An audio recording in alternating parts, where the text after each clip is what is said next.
Hello everyone, as you can see I'm in Adobe because I'm an amateur and completely forgot to do an intro video for this. Yeah, amateur. Anyway, I'm going to do something kind of new. We're going to talk about a bit of news about a Switch 2 console being banned, Switch 2 emulator, and a brand new, very popular Switch emulator. Let's get into it. Now over to some emulator news. Let's talk about the Switch 2 emulator. There is an open source one at the moment on GitHub called Pound. It only has 4 contributors. It is going to take quite some time for this to be released, let's be honest. But as you can see from the overview, Pound aims to be one of the first functional emulators for the Nintendo Switch 2. Development will begin with the CPU as the architecture is nearly identical to the original Switch. After that, work will focus on bridging the differences between the two hardware generations. I'm assuming they're basically, it says down the bottom here. So what they're doing is the Pound may reuse certain components from existing Nintendo Switch 1 emulators, such as Yuzu. So they're going to probably use a bit of code and a bit of stuff based on the original emulator and hope to try and config and change it to work with a Switch 2. This is going to take quite some time. You're not going to see this for another 6-7 months, I believe. I'll be shocked if they have it out and fully functionable to that point. It's going to take a lot more than 4 contributors, I can tell you that. But let's be honest, the race to be the first one is going to be crazy because they're not the only ones attempting this, trust me. There's going to be quite a lot of people wanting to be the very first person or group to release a Switch 2. Now over to the Switch 1 emulator, and we're looking at an emulator, and yes, this is the name, Sumi.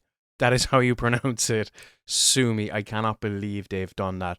But this one at the moment is rising up to be one of the most popular Switch emulators out there. I have yet to do a video on it. I will down the line, trust me guys. But this is crazy how popular this emulator has popped off over the last month or so. As you can see the differences right now, if you compare it to the Switch 2 emulator I showed you there a few moments ago, it has only 4 people working on it. This one right now has 353 people working on it. And again, like I said, it is becoming one of the most popular Switch emulators out there. It's actually performing in certain games better than Sadachi, which I showed you in a previous video. Link up in the annotations if you want to watch that. But again, I will do a video on this because I keep hearing about it. It's popping up everywhere. Now over to Switch 2 console news, and this Redditor had his brand new Switch 2 banned as soon as he signed in to his account. After further investigation by very smart people over at Reddit, they found out that he had a MIG switch. That's the name of it. A MIG switch. Let me zoom in here. So they found out that his original Switch 1 was using a MIG switch. For those that don't know, it's basically like the RDS4. Remember that cartridge for your DS where it allowed you to basically download games illegally and play them on your DS? Well, this is a very similar tool. This is the cartridge here, and it allows you to pirate games, and then using this little cartridge, you will be able to play them on your original Switch.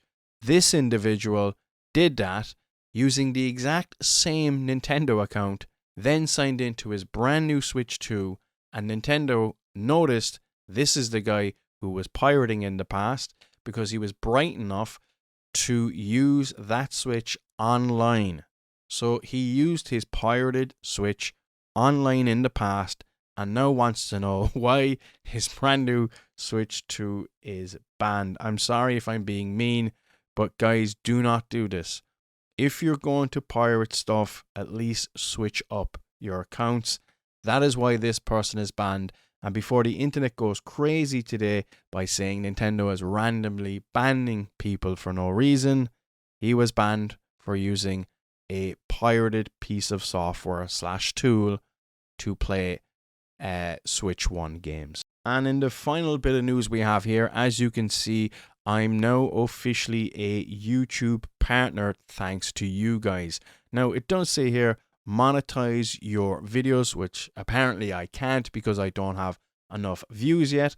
Doesn't bother me, but it gave me the option to give you guys super chats and stickers.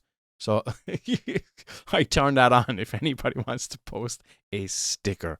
But yeah, thanks so much to you guys. Honestly, I never set out to do this for monetization, for money.